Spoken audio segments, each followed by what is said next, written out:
So I teach languages, I taught German, I teach French, I teach disciplines like intercultural communication and linguistics and cultural literature. So all this which is related to language.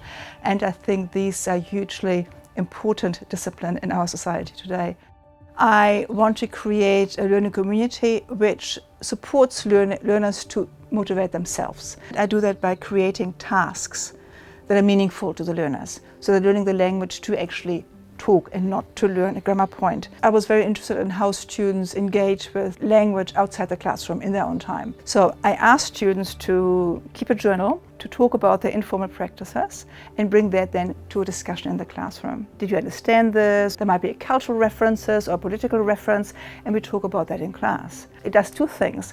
Whatever they do outside of class is not just passive consumption of media, it becomes active learning. Reinforcement of what they're doing is feeding into their informal engagement. And this two-way process I just labeled interformal learning. There are really three things I would say about Antonie that make her an excellent teacher. She's super engaged. Talking to her, you definitely feel like she's listening to every word you're saying, and you definitely feel like heard and understood. She's so excited about what she teaches because she's so passionate, and that really comes through in the engagement, and it makes you want to also do the language, and you also get really excited about what she teaches. She's very approachable. The way she just engages with the class is like she puts all her focus on you when you ask her a question, and she's just very involved. She's an amazing mentor and an amazing teacher, and I'm very lucky to have her as both. She's very welcoming, not just in the classroom as a teacher, but also as a colleague. She's very generous in kind of like, yeah, I'm happy for you to do it, or how can I support this? And she's ready to, yes, let's do this, let's try it, let's see what happens. The flexibility and the adventure, it's a good thing to have, I think, as an academic.